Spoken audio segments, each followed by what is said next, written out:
زمانے میں معیارات جو ہے وہ معیار تبدیل ہو گئے ہیں. اولاد نہیں ہے، قبیلہ نہیں ہے، تعلیم جو ہے وہ انسانوں کے درجات کی تقسیم کا معیار ہے. سید ہو، غیر سید ہو، شیعہ ہو، سنی ہو، مغل ہو، کسی قوم سے اس کا تعلق رکھتا ہے کہ اگر وہ اچھا کام اس نے کیا ہے یا اچھی تعلیم اس نے حاصل کی ہے، اس کو پروموٹ کریں، اس کو اپریشیٹ کریں، اس پہ فخر کریں تاکہ جو ہے وہ ہماری قوم آگے بڑھ سکے، ہمارا علاقہ جو ہے ترقی کر سکے. بسم اللہ الرحمن الرحیم. ناظرین، کچھ لوگ ایسے ہوتے ہیں جن پر کوئی معاشرہ، قوم یا قبیلہ فخر کر سکتا ہے. ایسی ایک شخصیت برادر محترم حجت الاسلام والمسلمین ڈاکٹر سید زوار حسین شاہ صاحب ہیں، جنہوں نے اپنی محنت اور لگن سے اعلیٰ تعلیم حاصل کی، حوزہ کی سطح پر درس خارج کو مکمل کیا اور یونیورسٹی کی سطح پر ڈاکٹر آف فلاسفی کا ٹائٹل لینے میں کامیاب ہوئے. ڈاکٹر سید زوار حسین شاہ گزشتہ 11 سالوں سے ناروے میں دینی و سماجی خدمات انجام دے رہے ہیں. ان کی کامیابی کی کہانی جاننے کے لیے آئیے آج آپ کو ان سے ملاتے ہیں.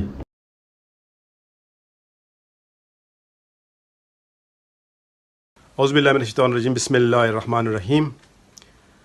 میں اس وقت ناروے کے دارالحکومت اوسلو میں ہوں. جیسے کہ اس سے پہلے میں نے بتایا کہ آج ہماری ملاقات ہو رہی ہے علامہ ڈاکٹر سید زوار حسین شاہ صاحب سے. طور پر تعلق مانسرا کے علاقے پیراں سے ہے اور یہ کئی سالوں سے ناروے میں مقیم ہے اور یہاں پر دینی خدمات انجام دے رہے ہیں. خاندانی طور پر تعلق پیراں کے علاقے کی نمبردار فیملی سے ہے. والد گرامی سید امداد حسین شاہ صاحب کی علاقے میں سماجی، سیاسی اور دینی خدمات ہیں. سید امداد شاہ صاحب کے سب سے چھوٹے بھائی سید رفیق حسین شاہ علاقے کے 40 سال تک نمبردار رہ چکے ہیں اور ان کی وفات بھی چند سال پہلے ہوئی. اور ان سے بڑے بھائی سید عاشق حسین شاہ اور پھر سب سے بڑے بھائی سید فرید شاہ صاحب بھی اپنی مثال آپ تھے. علاقے میں خدمات کسی سے ڈکی چھپی نہیں ہے. اگرچہ نمبردار خاندان کے اندر مذہبی رجحان پہلے ہی سے پایا جاتا تھا، لیکن اس رجحان کو مزید فروغ دینے میں برادر بزرگ سید کفایت حسین شاہ صاحب کا بڑا کردار ہے. سید کفایت شاہ خاندان کے پہلے فرد ہیں جنہوں نے 80 کی دہائی میں نہ صرف ماسٹرز تک تعلیم حاصل کی بلکہ وہ دینی علوم میں حوزہ علمیہ قم کی عظیم درسگاہ سے بھی فیض یاب ہوئے. علامہ زوار شاہ صاحب نے ابتدائی تعلیم ٹیکسلا کے HFF اسکول میں حاصل کی اور اس کے بعد انہوں نے مڈل اور میٹرک اپنے علاقے سے کیا اور مڈل میں انہوں نے فرسٹ پوزیشن حاصل کی اور مڈل کا جو سنبل کا مڈل اسکول تھا اس پہ فرسٹ پوزیشن والوں کے جس طرح تختی پر نام ہوتے ہیں آج بھی ان کا نام وہاں پر آویزاں ہے.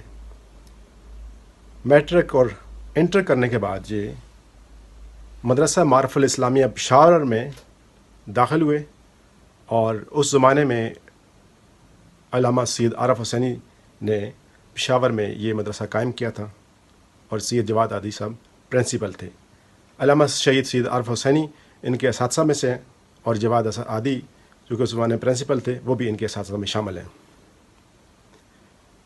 وہاں پر 4 سال تعلیم حاصل کرنے کے بعد یہ ایران چلے گئے اور ایران میں انہوں نے مسلسل 2 عشروں تک تعلیم حاصل کی، جس میں حوزے کی تعلیم کے علاوہ یونیورسٹی میں بھی انہوں نے تعلیم حاصل کی. حوزے سے درس خارج مکمل کیا اور یونیورسٹی سے انہوں نے تفسیر قرآن میں PhD کی ڈگری حاصل کی اور پھر پاکستان میں انہوں نے اپنے علاقے میں کافی عرصے تک خدمات انجام دی اور پھر 2009 میں ناروے تشریف لے آئے اور ناروے یہ یہاں پر دینی اور ثقافتی خدمات انجام دے رہے ہیں. آئیے ملتے ہیں علامہ ڈاکٹر سید زوار شاہ صاحب سے. السلام علیکم جناب علامہ ڈاکٹر زوار شاہ صاحب، آپ کیسے ہیں؟ بسم اللہ الرحمن الرحیم. رب اشرح لی صدری ویسر لی امری واحلل عقدۃ من لسانی یفقهوا قولی. رب ادخلنی مدخل صدق واخرجنی مخرج صدق واجعلنی من لدنک سلطانا نصیرا. بس مولا کا احسان ہے، خداوند تعالیٰ کے کا فضل و کرم ہے، خداوند تعالیٰ نے عنایات کی ہوئی ہیں اور خداوند تعالیٰ نے ہر قسم کی نعمت سے نوازا ہے جس کا جتنا بھی شکر اس کا کیا جائے وہ کم ہے. سب سے پہلے میں سوال کرتا ہوں آپ کی ابتدائی زندگی کے بارے میں. آپ کی ابتدائی زندگی کے بارے میں جو کچھ چیزیں مجھ سے رہ گئی ہیں ان کے بارے میں بتائیں کہ آپ کی زندگی جو ابتدائی کس طرح تھی, کس طرح آپ نے اس زمانے میں اپنے علاقے سے تعلیم حاصل کی, یا کن کن علاقوں میں ابتدائی زندگی میں رہے. گاؤں پیراں خیرآباد سے ہے, اور میں نے کیونکہ والد صاحب ٹیکسلا کام کرتے تھے, ٹیکسلا میں وہ ان کی جاب تھی پولیس میں, اس کی وجہ سے ہم وہاں رہائش پذیر تھے. اور ابتدائی تعلیم میں نے تقریباً 7ویں کلاس تک وہ Taxila HFF boy high school سے حاصل کی.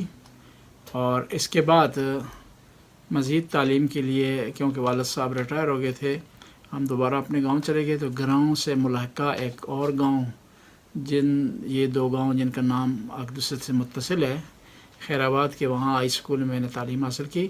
اور وہاں کے بہترین اساتذہ کی شفقت رہی, جس میں سے ہمارے ٹیچر بھی ہیں, ہمارے ماموں بھی ہیں, اعجاز حسین شاہ صاحب, ان کی ہم زیر تعلیم رہے, اور دوسرے اساتذہ بھی تھے. پھر میٹرک کرنے کے بعد میں پشاور چلا گیا, پشاور جامعہ معارف الاسلامیہ میں. اور شہید کی شہادت کے بعد شہید عارف حسینی کی اس کا نام چینج ہو گیا تھا, اس کا نام رکھ دیا گیا تھا شہید مدرسہ شہید عارف حسینی, یا جامعہ شہید عارف حسینی کے نام سے مشہور ہو گیا. وہاں پر میں نے 4 سال تعلیم حاصل کی, 1988 سے لے کر تقریباً جو ہے وہ 92 تک. پھر میں ایران چلا گیا, ایران کی مشہور و معروف یونیورسٹی دانشگاہ علوم اسلامی رضوی مشہد میں زیر تعلیم رہا. وہاں سے میں نے حوزوی تعلیم کے ساتھ ساتھ BA کیا. پھر میں نے وہاں MA کیا. MA کرنے کے بعد میں نے PhD حاصل کی. اور میری جو تعلیم محیط تھی وہ تھی 92 سے لے کر کے 2009 تک میری تعلیم وہاں رہی ہے. لیکن میں تھیسس کے سلسلے میں 2011 تک وہاں وابستہ رہا ہوں, اور پھر 2009 میں یہاں آ گیا تھا. لیکن میں تھیسس کے سلسلے میں ایران اور سیمینارز کے سلسلے میں اور مقالہ بعض اوقات پیش کرنے کے سلسلے میں وہاں ایران جاتا رہا ہوں. تعلیم تو انسان کی مکمل نہیں ہوتی, اور یہ جو لفظ کہا جاتا ہے کہ فلاں میں فارغ و تحصیل ہو گیا ہے, یہ ایک مجازن کہا جاتا ہے. تعلیم جب تک انسان خود ہے, تعلیم اس کی جاری ساری رہتی ہے, کیونکہ پیغمبر نے ارشاد فرمایا اطلب العلم من المہد الی اللحد, کہ علم حاصل کرو ماں کی گود سے لے کر قبر تک. اور ابھی بھی تعلیم کا سلسلہ جاری ہے. مقالوں کا جائزہ لینے کے حوالے سے, مقالہ نویسی کے حوالے سے, خطابت کے حوالے سے ضروری ہوتا ہے کہ ہم اسٹڈی کریں. بعض اوقات بعض لوگ مقالے لکھتے ہیں, ان کے مقالے کی جانچ پڑتال کے لیے بعض اوقات اسٹڈی کی ضرورت پڑتی ہے. بہرحال ابھی بھی تعلیم جو ہے وہ جاری و ساری ہے. اچھا, ناروے جب تشریف لائے 2009 میں, آپ یہاں پر تشریف لائے, اور اس کے بعد آپ یہاں پر خدمات انجام دے رہے ہیں, اور یہاں پر پاکستانیوں کے مختلف ادارے ہیں, اہل تشیع کے علاوہ سنیوں کے بہت سارے ادارے ہیں یہاں پر, اور پھر یہاں جو کہ ملٹی نیشنل اور ملٹی ایتھنک اور ملٹی ریلیجیس سوسائٹی ہے ناروے میں. یہاں پر آپ بتائیں کہ آپ کیا خدمات انجام دے رہے ہیں. ایک تو اپنے ادارے کے حوالے سے دینی خدمات انجام دے رہے ہیں, اور پھر ساتھ جو ہے آپ کی دوسرے مسالک کے ساتھ, دوسرے مذاہب کے ساتھ مذہبی ہم آہنگی اور یکجہتی کے لیے بھی خدمات آپ یہاں پر انجام دے رہے ہیں. اس بارے میں کوئی تفصیل بتائیں. یہ آپ نے بہت اچھا سوال کیا ہے. ہمارے جو پروگرام ہے یا ہماری ایکٹیویٹیز ہیں, اس کو ہم 3 حصوں میں تقسیم کر سکتے ہیں. جو ہے وہ ایک ہمارے خود ادارے کے اندر, ایک جنرلی شیعہ کمیونٹیز کے لیے, اور ایک جو ہے وہ ہم کر رہے ہیں غیر شیعہ ادارے یا غیر شیعہ انسٹیٹیوٹس, چاہے جو اہل سنت کے ہوں یا چاہے دوسرے مذاہب کے جو انسٹیٹیوٹوں کے ساتھ ہمارا تعاون جو ہے وہ جاری ساری ہے. اپنے ادارے کے حوالے سے ہمارے روزانہ پروگرام ہوتے ہیں, ہفتہ وار پروگرام ہوتے ہیں. اس کے علاوہ ہمارے پروگرام جو ہے وہ منتھلی ہوتے ہیں اور مناسبت سے متعلق ہوتے ہیں. ڈیلی ہم جو ہے تقریباً یہاں 5 بجے سے 8 بجے تک یہاں رہتے ہیں. لوگ فون کے ذریعے حضوری یہاں تشریف لاتے ہیں, سوال ہوتے ہیں, ان کے جواب دیتے ہیں. بعض اوقات گھریلو جھگڑے ہوتے ہیں, ان کی صلح صفائی کرانے کی کوشش کرتے ہیں. بعض اوقات لوگوں کے جو ہے وہ آپس میں اختلافات ہوتے ہیں, ان کو برطرف کرنے کی کوشش کرتے ہیں. یہ سارا سلسلہ ہمارا جاری رہتا ہے. پھر ہماری دعائے کمیل ہے, جمعرات والے دن ایک دعا پڑھی جاتی ہے. پھر نماز جمعہ ہے. نماز جمعہ کے علاوہ سنڈے اسکول ہے ہمارے پاس یہاں پر, یہ ایکٹیویٹی ہماری رہتی ہیں ڈیلی اور ہفتہ وار. پھر اس کے علاوہ مناسبتوں سے متعلق مختلف پروگرام ہوتے ہیں. کسی امام کی ولادت ہے تو جشن کا اہتمام ہوتا ہے, کوئی شہادت ہے تو مجلس کا اہتمام ہوتا ہے. بہرحال جو ہے وہ ایکٹیویٹی جاری رہتی ہے.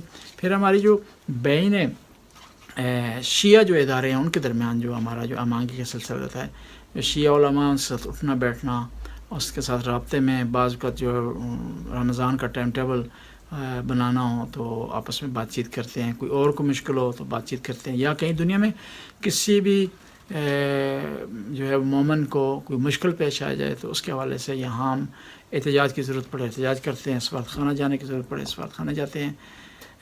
یہ سارے جو اہتمام ہم کرتے رہتے ہیں. پھر ہماری اہل سنت سے کافی اچھی انڈرسٹینڈنگ ہے, ان کے مساجد میں جانا ہے. پھر کوئی مشترکہ کوئی لائے عمل ہو اس مسلمانوں کے حوالے سے, کوئی پروٹیسٹ کرنا ہے, کوئی احتجاج کرنا ہے, کوئی پلاننگ بنانی ہے مسلمانوں کی ترقی کے لیے, تو ہم اہل سنت کے ساتھ مل کے ایسا کرتے ہیں. حتیٰ ہم جو ہے وہ پھر بعض چرچ ہیں وہاں جاتے ہیں اور کوشش کرتے ہیں کہ تاکہ مذاہب کی آپس میں ہم آہنگی ہو اور نفرتیں دور کی جائیں, پیار و محبت سے رہا جائے, ہر کوئی اپنے مذہب پر پابند رہے اور دوسرے کے مذہب کو نہ چھیڑے. یہ ہماری جو ہے وہ پالیسی ہے اور خداوند تعالیٰ سے ہم توفیق کے طلبگار ہیں. آپ نے بات کی اس کی مذہبی ہم آہنگی کی بات کی, مختلف مسالک کے درمیان مذہبی ہم آہنگی کے لیے اقدامات کی جاتے ہیں. انسانوں کے درمیان مذہبی ہم آہنگی عام طور پر اور خاص طور پر مسالک اور مذاہب کے درمیان ہم آہنگی کے لیے کون سے وہ مشترکہ عناصر ہیں, کون سے مشترکہ پہلو ہیں جن پہ کام کیا جا سکتا ہے؟ جی بڑا پیارا جو ہے وہ آپ نے سوال کیا. ہم امیر المومنین کی ایک حدیث سے اس کا جواب کا آغاز کرتے ہیں. مولا امیر المومنین نے خط لکھا مالک اشتر کو, تو امام نے خط میں یوں لکھا کہ مالک اشتر تو نے انسانوں کی خدمت کرنی ہے. وہ فرماتے ہیں الناس صنفان اما اخ لک فی الدین و مثل لک فی الخلق, لوگ دو قسم کے ہیں, یا تمہارے دینی بھائی ہیں یا تمہاری طرح خدا کی مخلوق ہیں. تو ہم اسی نظریے سے کوشش کرتے ہیں کہ تمام کے ساتھ پیار و محبت سے اور خلوص سے پیش آئیں, کیونکہ یہاں پر یا ہمارے برادران اہل سنت ہیں, ایمانی اور دینی بھائی ہیں یہ ہمارے. اور پھر قرآن نے بڑا پیارا جملہ کہا المؤمنون انما المؤمنون اخوہ, مومن آپس میں بھائی ہیں, یعنی پیارا رشتہ ہے, یعنی برابری کا رشتہ ہے, مساوات کا رشتہ ہے اور متقابل دو طرفہ احترام کا رشتہ ہے. تو الحمدللہ ہم اس میں کوشش کرتے ہیں کہ ہر وہ قدم اٹھائیں جس سے مسلمانوں کے درمیان جو ہے وہ فاصلے کم ہوں, پیار محبت بڑھے, اور ہر اس کام سے پرہیز کرنے کی کوشش کرتے ہیں جو نفرتیں پھیلائیں. ہم مشترکہ پوائنٹ جو ہے وہ اس کی بنیاد پر ہم جو مشترکات ہیں ہمارے اس میں, اس کی بنیاد پر ہم جو ہے وہ کامن پوائنٹ کی بنیاد پر ایک دوسرے سے ہم رابطہ کیے ہوئے ہیں اور رابطے میں, چاہے وہ اہل سنت کے ساتھ ہو, چاہے جو ہے وہ ہمارے دوسرے انسانی بھائی عیسائی ہوں یا دوسرے مذاہب سے ان کا تعلق ہو. پاکستان کافی عرصے سے مذہبی حوالے سے اور فرقہ وارانہ فسادات کے حوالے سے مشکلات کا شکار ہے, اور پچھلے کچھ عرصے سے ایک دفعہ پھر فرقہ واریت کو ابھارا جا رہا ہے. پاکستان کے اندر انتہا پسندی کو فروغ دیا جا رہا ہے. کچھ عناصر اس سلسلے میں پاکستان کے اندر سازشیں کر رہی ہیں تاکہ لوگ ایک دوسرے سے دور ہوں. آپ اس حوالے سے پاکستان کے عوام کو کیا پیغام دینا چاہیے گے؟ پاکستان کافی عرصے سے فرقہ واریت کا شکار ہے, اور پاکستان کو بعض موارد میں اور بعض اوقات ناقابل تلافی نقصان ہوئے اس سے. اس کی وجوہات کچھ یوں ہیں, پہلے وجوہات کی طرف نگاہ دوڑائیں گے پھر اس کا حل ڈھونڈیں گے. وجوہات یہ ہے کہ ہر معاشرے میں, خاص طور پر اسلامی معاشرے میں, تین قوتیں جو ہے وہ مؤثر ہوتی ہیں, وہ معاشرے میں عام کردار ادا کرتی ہیں. وہ اگر آپس میں ان کی ہم آہنگی نہ ہو, اپنا کردار ادا نہ کریں تو معاشرے میں بگاڑ آتا ہے. ایک ہے علماء, نمبر 2 ہے میڈیا, نمبر 3 بیوروکریسی. علماء یہ ہے کہ علماء کا کام یہ ہے کہ وہ ورثۃ الانبیاء ہیں, انبیاء کا کام ہے جوڑنا, ملانا, ہم آہنگی پیدا. لیکن علماء نے یہ کردار ادا نہیں کیا, نہ شیعہ علماء نے یہ کردار کیا, نہ اہل سنت, اور اس میں خالص نہیں رہے. اگر کہ زبانی لحاظ سے انہوں نے کہا بھی ہے عبادت کا, لیکن جو ہے جب ان کی خصوصی محفل کو دیکھا جاتا ہے تو ان کی عبادت پتہ چلتا ہے کہ صرف زبان تک ہے, دکھلاوے کی حد تک, چاہے شیعہ ہو چاہے سنی. نمبر 2 ہے کہ میڈیا نے جو ہے کوشش نہیں کی کہ انصاف کی بات کرے اور حقائق بتائے اور اصل بات کرے. اور بعض اوقات ایک خبر جو حتمی نہیں ہوئی اس کو وہ حتمی خبر بنا کر پیش کر دیتے. یہ دو. نمبر 3 بیوروکریسی اور سیاستدان، انہوں نے کردار ادا نہیں کیا. میں آپ کی اس میں آسان سی مثال دوں گا، نام کسی کا نہیں لوں گا. پنڈی میں ایک واقعہ ہوا، کلیش ہوئی شیعہ و سنی میں، اور بعد میں بڑی ایجنسیوں نے سب نے بتایا کہ یہ ایک سازش تھی، شیعوں نے یہ کام نہیں کیا تھا. لیکن اس وقت کے جو حکمران تھے، سیاستدان تھے یا سیاست مدار تھے، انہوں نے کھل کر کہہ دیا کہ شیعوں کا قصور اس میں. یعنی ایک ناپختہ خبر، غیر یقینی خبر، اس کو یقینی کر کے پیش کیا گیا، بلکہ اس کے لیے ایک سانہ سازی کی، اس کا منظر کشی بھی کی کہ اس طرح جلوس چلایا اور یہاں تک پہنچا ہے، فلاں آدمی نے اس طرح کیا، فلاں آدمی نے اس طرح کیا. بعد میں جو ہمارے ملک کی محافظ ایجنسیاں ہیں، طاقتور ایجنسیاں ہیں، خدا ان کو صحیح و سلامت رکھے اور ان کا پاکستان پر ہولڈ رہے، اور پاکستان انہی کی ہولڈ کی وجہ سے قائم و دائم ہے اور انشاءاللہ رہے گا. انہوں نے واضح کر دیا کہ نہیں، ایسا نہیں ہوا. تو اب یہاں پر عدالتوں کا بھی کردار تھا، بیوروکریسی کا کردار بھی تھا کہ جن لوگوں نے اس وقت ایسی باتیں کی تھیں ان کو کٹہرے میں لاتے اور ان سے جواب طلبی کرتے کہ آپ نے جو ہے غیر یقینی خبر تھی اس کو شیعہ پر بلیم لگا کر کے یقینی خبر کے طور پر کیوں پیش کیا تھا. ایسا نہیں کیا گیا. اگر ایک دفعہ ایسا ہو جائے تو آئندہ کوئی نہیں کرے گا.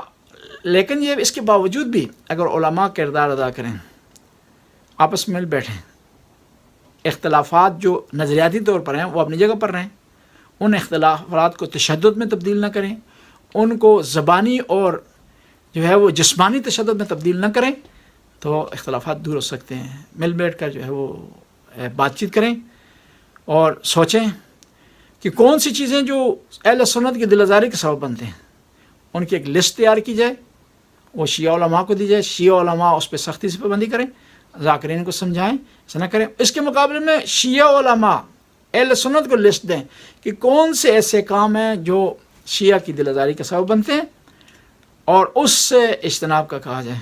اگر یہ مل بیٹھ کر ایسا کام کریں اور پھر ہائی لیول پہ ایسا کام ہو تو اسی کو پھر ترویج کیا جائے، اس کو آگے بڑھایا جائے، نچلی سطح تک اس کو پہنچایا جائے، تاکہ ہماری گاؤں سے لے کر کے کیپٹل تک ایک زنجیر بن جائے ہمانگی کی اور پیار و محبت کی، اتحاد کی. یہ اور اس کے علاوہ ایک اور چیز بھی ہے، یہ جو اختلاف ہے، اس اختلاف کو ہمارا دشمن ہوا دیتا ہے، اس کو ہتھیار کے طور پر استعمال کرتا ہے. اور اب ہمیں چاہیے کہ جو آدمی چاہے شیعہ سے ہو یا سنی سے ہو اختلاف کو ابھار رہا ہے تو اس کو یہ بھی جج ہمیں کرنا چاہیے کہ کہیں اس کے بیک پر ہمارا دشمن تو نہیں ہے. چاہے جو ہے ہمارا جغرافیائی دشمن ہو، چاہے دینی دشمن ہو، وہ ایسا جو ہے وہ کر سکتا ہے. اور پھر ایسے افراد کو نوٹ کیا جائے اور ایسے افراد پر جو فرقہ واریت کو ہوا دیتے ہیں، فرقہ واریت کا مقدمہ علیحدہ چلا جائے، ملک دشمنی اور غداری کا مقدمہ علیحدہ چلا جائے، تاکہ آئندہ کوئی سر نہ اٹھا سکے، تاکہ آئندہ کوئی اختلاف کا ہوا نہ دے سکے، تاکہ آئندہ ایک دوسرے کو کوئی دل آزاری نہ کر سکے. آپ نے فرقہ وارانہ ہمانگی کے حوالے سے، مذاہب کے درمیان ہمانگی کی اور یکجہتی کے حوالے سے بڑی مفید باتیں کی. آخر میں ایک سوال آپ سے یہ پوچھنا چاہوں گا، چونکہ آپ کا تعلق جو ہے وہ اس علاقے سے جو اولیاء اللہ کا علاقہ ہے، پیراں خربات سرزمین اولیاء اللہ کی، اور وہاں پر سادات بستے ہیں، سادات کے ساتھ دوسری قومیں بھی آباد ہیں، عوان ہیں، گجر ہیں، مغل ہیں اور دیگر اقوام وہاں پر آباد ہیں. اس معاشرے کو اس زمانے میں سید سلطان شاہ بخاری کی اولادوں نے ترتیب دیا، خاص طور پر پیراں کے جو جد ہیں سادات کے، سید شاہ محمد صغیر، اور خیرآباد کے جد ہیں سادات کے، سید شاہ محمد کبیر. انہوں نے ایک معاشرہ، سوسائٹی قائم کی، سوسائٹی میں ہمانگی پیدا کی، مختلف قوموں کو لا کر آباد کیا. اس علاقے کی عوام کے لیے آپ کیا پیغام دینا چاہیں گے؟ آپ نے اچھا سوال کیا ہے، بلکہ اس علاقے کا ہماری گردن پر حق ہے اور اس کی ترقی کے بارے میں ہمیں سوچنا چاہیے. اور وہ ہماری جو ہے مادر وطن ہے، لوکل لیول پر ہم اسے کہہ سکتے ہیں، اور ہر وطن کا انسان گردن پہ حق ہوتا ہے. تو اس علاقے کے لوگوں کے حوالے سے سب سے پہلی بات کروں گا کہ کوشش کریں تعلیم کی طرف توجہ دیں. پرانے زمانے میں انسان کی طاقت کا راز اس کا قبیلہ ہوتا تھا، اس کی فیملی ہوتی تھی، اس کی رشتہ داریاں ہوتی تھیں، اس کا مال و متاع، اس کی زراعت ہوتی تھی، اس کے مال و مویشی ہوتے تھے، اس کا ڈیرا ہوتا تھا، اس کی ڈیڈی ہوتی تھی، اس کی بیٹھک ہوتی تھی. لیکن اس زمانے میں معیارات جو ہے وہ معیار تبدیل ہو گئے ہیں. اب ڈیڈی نہیں ہیں، اولاد نہیں ہے، قبیلہ نہیں ہے، تعلیم جو ہے وہ انسانوں کے درجات کی تقسیم کا معیار ہے۔ اور یہ بھی یاد رکھیں کہ تعلیم کو نوکری کے حصول کے لیے حاصل نہ کریں، تعلیم کو انسان بننے کے لیے حاصل کریں، اور اس کے بعد اگر نوکری بھی اس کے ذریعے مل جائے تو کوئی حرج نہیں۔ پہلی کام یہ تعلیم۔ نمبر 2 یہ ہے کہ آپس میں آپ مانگ رہے ہیں، ایک دوسرے سے پیار و محبت کریں، اور جو آدمی بھی اچھا کام کر رہا ہے اس کی تعریف کریں، اس کو پروموٹ کریں۔ اور ہر آدمی میں کچھ خوبیاں ہوتی ہیں، کچھ خامیاں ہوتی ہیں، اور جو اچھا آدمی ہوتا ہے وہ خوبیوں کو گنتا ہے، خامیوں کو اگنور کرتا ہے۔ آسان سی مثال دوں گا، باغ ہوتا ہے، اس میں پھول ہوتے ہیں، اس میں پھل ہوتے ہیں، اس میں درخت ہیں، اس میں پتا ہے، اس میں سبزہ ہے، اس میں گرین جو ہے وہ لوکیشن ہے، لیکن جو لو قسم کی مکھی ہوتی ہے وہ نہ درخت پہ بیٹھتی ہے، نہ پھول پہ بیٹھتی ہے، نہ پتے پہ بیٹھتی ہے، نہ خوشبو کا انتخاب کرتی ہے، بلکہ اس باغ میں اگر کہیں گندگی پڑی اس پہ بیٹھتی ہے۔ بس جو آدمی عیب نکالتا ہے، دوسرے کو ڈسہارڈ کرتا ہے، دوسرے کے نقص نکالتا ہے، وہ اس کی مثال اس مکھی جیسی ہے۔ اور اسی میں ایک اور مکھی ہے جو اچھی مکھی ہے، وہ نہ فقط پتوں پر بیٹھتی ہے، نہ فقط درخت کا انتخاب کرتی ہے، بلکہ پھولوں میں سے سب سے اچھے پھول کا انتخاب کرتی ہے، اس پہ بیٹھتی ہے۔ بس جو آدمی کام کر رہا ہے اس علاقے میں، کسی حوالے سے اس کو ڈسہارڈ نہ کریں، اس کی عیب جوئی نہ کریں، اس کی مخالفت نہ کریں، اس کو سپورٹ کریں۔ اور اس کے علاوہ یہ ہے کہ جو بچہ ہمارا کہیں آگے نکل گیا ہے، اس نے محنت کی ہے، کہیں افسر لگا ہے، کہیں اس نے تعلیم حاصل کی ہے، اعلیٰ تعلیم کی منزل پر فائز ہوئے، اس کو پروموٹ کریں، چاہے کسی قوم سے تعلق رکھتا ہو، چاہے کسی قوم سے تعلق رکھتا سید ہو، ہو، غیر سید ہو، سید ہو، غیر سید ہو، شیعہ ہو، سنی ہو، مغل ہو، کسی قوم سے اس کا تعلق رکھتا ہے کہ اگر وہ اچھا کام اس نے کیا ہے یا اچھی تعلیم اس نے حاصل کی ہے، اس کو پروموٹ کریں، اس کو اپریشیٹ کریں، اس پہ فخر کریں، اور اس پہ فخر کریں، تاکہ جو ہے وہ ہماری قوم آگے بڑھ سکے، ہمارا علاقہ جو ہے ترقی کر سکے۔ اور قومیں شعور کے اصول کے بعد ترقی کرتی ہیں، پیسے سے ترقی نہیں کرتی۔ قومیں جو مال سے ترقی نہیں کرتی، شعور سے ترقی کرتی ہیں۔ آپ کے اندر اگر قوم کے اندر، اپنے علاقے کے اندر کے لوگوں کے درمیان اگر شعور اجاگر کریں گے تو آپ کا پورا علاقہ خوبصورت دکھائی دے گا، لیکن اگر شعور نہیں ہوگا تو خوبصورت نہیں دکھائی دے گا۔ ہم نے دنیا کے مختلف ممالک کا سفر کیا، مختلف قوموں کو ہم نے دیکھا ہے، ان میں سے میں نام لیتا کسی قوم کا، ممکن ہے آپ مجھ پر اس میں اگر نام لوں کسی قوم کا تو آپ مجھے بلیم لگائیں گے۔ اس قوم کی خصوصیت یہ ہے کہ وہ اتنی امیر بھی نہیں ہے دوسری قوموں کی نسبت، لیکن اس میں صفائی کا ایک شعور ہے، اور ان کا شعور کہاں سے اجاگر ہوتا ہے، کہاں سے نمایاں ہوتا ہے، کہاں آشکار ہوتا ہے کہ جب وہ بیٹی کو جہیز دیتے ہیں، جہیز میں جھاڑو ضرور رکھتے ہیں۔ بعض اوقات ممکن ہے میرے جھاڑو کے لفظ سے بعض اوقات لوگ اس کا مذاق اڑائیں، لیکن حقیقت ہے پرانے زمانے میں عام جھاڑو دیا کرتے تھے جس طرح ہمارے ہاں ہوتا ہے۔ اب وہ پرانا جھاڑو ختم ہو گیا، اب جو ہے وہ الیکٹرک جھاڑو ہے، جسے کیا کہتے ہیں جی، ویکیوم مشین کہتے ہیں، وہ دیتے ہیں۔ جو ہے وہ کیوں؟ یہ قوم کی شعور کی نشانی ہے۔ پیسہ اس کے پاس اتنا نہیں ہے، اس سے بڑی بڑی قومیں ہیں، بڑی بڑی امیر قومیں ہیں، لیکن کیونکہ اس کے اندر شعور ہے، اور شعور اتنا ہے، ان کے روڈ اتنے صاف ہوتے ہیں کہ وہ بعض کا روٹی کو خشک کرنے کے لیے روڈ پر رکھ دیتے ہیں، اور نیچے کوئی رزق گرا ہوا اٹھا کر کھا لیتے ہیں کہ وہ مطمئن ہیں کہ ان کا روڈ صاف ہے۔ تو اس طرح جو ہے وہ یہ ایک مثال ہے صفائی کی۔ اس طرح دوسری جو ہے فیلڈز کی مثال بھی دی جا سکتی ہے، نظم کی، منظم ہونے کی، ہمارے گلیاں منظم ہوں، صاف ستھری ہوں، ہمارا جو ہے وہ باہر سے کوئی مہمان آئے تو اس کو اس طرح ویلکم کہا جائے کہ وہ محسوس کرے کہ ایک اچھے بااخلاق لوگوں کے درمیان آ گئے۔ جناب علامہ ڈاکٹر زوار شاہ صاحب، آپ کا انتہائی مشکور ہوں کہ آپ نے اپنے قیمتی وقت سے وقت نکالا اور مجھے وقت دیا، میں آپ کے ساتھ میں نے بات کی آپ سے، آپ کی اس گفتگو سے میں نے بہت زیادہ استفادہ کیا، خاص طور پر جو آپ یہاں پر ناروے کے اندر تعلیم کے حوالے سے خدمات انجام دے رہے ہیں، دینی خدمات آپ کی، اور اس کے علاوہ دیگر اقوام اور دیگر ادیان کے درمیان یکجہتی اور ہم آہنگی کے لیے بھی آپ کوششیں کر رہے ہیں، انتہائی قابل ستائش ہیں۔ اور پھر آپ نے پاکستان کے عوام کے حوالے سے پیغام دیا کہ پاکستان کے اندر بسنے والے، چاہے وہ مسلمان ہیں یا غیر مسلم ہیں، مختلف اقوام ہیں، قومیں ہیں، مسلمان ہیں، ہندو ہیں، عیسائی ہیں، سارے اس ملک کے باشندے ہیں، اور کچھ عناصر جو تفرقہ پھیلانا چاہتے ہیں ان کے حوالے سے تحقیق کے بعد ہی کوئی بیان دیں, کوئی ایسا لائعمل اختیار کریں. خاص طور پر راولپنڈی کا واقعہ آپ نے بیان کیا, آپ نے کہا کہ وہ ان لوگوں نے جو غلط بیان دیے اس سے نقصانات ہوئے اور عدالتوں کو چاہیے کہ ان کے خلاف اقدامات کریں, بلکہ ان کو سزا دیں. اس واقعے کی وجہ سے جو جس کو پھیلایا گیا, میڈیا نے بھی پھیلایا اس کو, اور بعض علماء سو نے بھی اس کو پورے ملک میں پھیلا کر ملک میں انتشار پھیلایا گیا, مساجد مبارکہ پہ حملے ہوئے, قتل و غارت ہوئی, اور ان لوگوں کو کٹہرے میں لا کر سزا ضرور دینی چاہیے تاکہ آئندہ ایسے واقعات کے حوالے سے لوگ احتیاط کریں. پاکستان میں اگر کسی عیسائی پر حملہ ہوتا ہے تو وہ پاکستان پر حملہ ہے, پاکستان میں کسی شیعہ پر حملہ ہوتا ہے تو وہ پاکستان پہ حملہ ہے, پاکستان پہ کسی ہندو پہ حملہ ہوتا ہے تو وہ پورے پاکستان پہ حملہ, یہ تصور کیا جائے. حکومت پاکستان کو اس سلسلے میں سختی سے نوٹس لینا چاہیے اور اقدامات کرنا چاہیے. آپ نے گاؤں کے حوالے سے, آپ نے صفائی کے حوالے سے مثال دی, اور یہ ایک بہت ہی آپ نے مفید باتیں کی اپنے علاقے کے حوالے سے, پیراں خیربات کے علاقے کے حوالے سے کہ اولیاء اللہ کی سرزمین ہے. انہوں نے ایک بڑی زبردست قسم کی سوسائٹی قائم کی, وہاں پر انہوں نے باغ لگائے, درخت لگائے. اس زمانے میں جو پسماندہ, پورا ملک پسماندہ تھا, برصغیر پسماندہ تھا, انہوں نے چمڑے کی صنعتیں لگائیں اس زمانے میں. تو آج اس علاقے کے لوگوں کو چاہیے کہ اتفاق اور اطاعت سے اس علاقے کو ایک ماڈل ولیج بنائیں تاکہ اس کی مثال دوسرے علاقوں میں دی جائے. تو امید ہے کہ آپ کی اس گفتگو سے لوگ استفادہ کریں گے اور آپ کی طرف سے ایک اچھا پیغام جائے گا. یہاں آخر میں ضروری سمجھتا ہوں, کیونکہ ایک عربی کا معقولہ ہے یا حدیث ہے, من لم یشکر المخلوق